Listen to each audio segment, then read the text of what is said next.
Hello besties, welcome to Ammu Chandu YouTube channel. ఇప్పుడు మనం బెల్లం గవ్వలు గురించి తెలుసుకుందాం. పిల్లలు స్కూల్ నుంచి రాగానే అమ్మ తినడానికి ఏమైనా ఉన్నాయా అని అడుగుతుంటారు. ఈ క్రమంలోనే ఇప్పుడు ఉన్న బిజీ వర్క్స్ వల్ల బయట షాప్స్లో దొరికే ఫుడ్స్ని పిల్లలకు కొనిస్తున్నాం. అలా కాకుండా ఇంట్లోనే ఈజీగా తీయని గవ్వలు చేసి ఇవ్వండి. పాకంతో పని లేకుండా ఇంట్లో ఉండే సింపుల్ ఇంగ్రీడియంట్స్తో ఈజీగా చేసుకోవచ్చు. చాలా టేస్టీగా క్రిస్పీగా ఉంటాయి. ఇందుకు కావలసిన పదార్థాలు: ఒక కప్పు బొంబాయి రవ్వని తీసుకుందాం. దాన్ని మెత్తగా మిక్సీ చేసుకొని ఒక బౌల్లోకి తీసుకుందాం. నెక్స్ట్ వచ్చేసి మనం ఏ కప్పుతో అయితే రవ్వ తీసుకున్నామో అదే కప్తో గోధుమ పిండితో తీసుకుందాం. అందులో కొంచెం ఆయిల్ని యాడ్ చేసి కొంచెం సాల్ట్ కూడా యాడ్ చేసి వాటిని మొత్తం కలిసేలాగా మిక్స్ చేసుకోవాలి.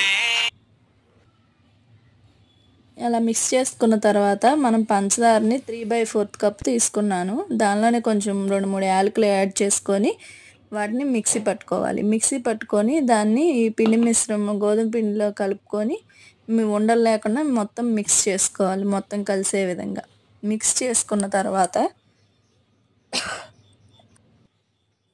కాచి చల్లార్చిన పాలను యాడ్ చేసుకుంటూ పిండిని మనం చపాతీ పిండి కన్సిస్టెన్సీలో వచ్చే విధంగా మనం ముద్దలాగా కొంచెం కొంచెం మిల్క్ యాడ్ చేసుకుంటూ కలుపుకోవాలి.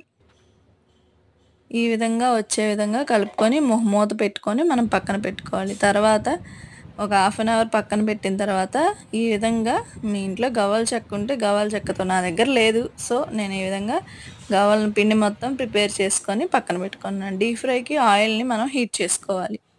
ఒకటి వేసుకొని ఆయిల్ కాగిందో లేదో చూసుకున్న తర్వాత మిగతావి కూడా యాడ్ చేసుకొని మంటను వచ్చేసి మీడియం ఫ్లేమ్లోనే పెట్టుకొని స్లోగా కదుపుతూ ఫ్రై చేసుకోవాలి. మంట మీడియం ఫ్లేమ్లోనే ఉంచుకోవాలి. స్లోగా కదుపుతూ ఇలా గోల్డెన్ కలర్లోకి వచ్చిన తర్వాత ఒక బౌల్లోకి తీసి పక్కన పెట్టుకోవాలి.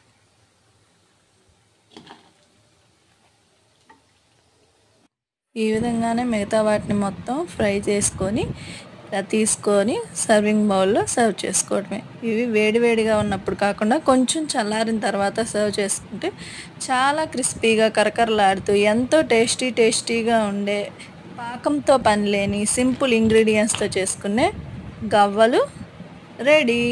టేస్ట్ చూసి ట్రై చేసి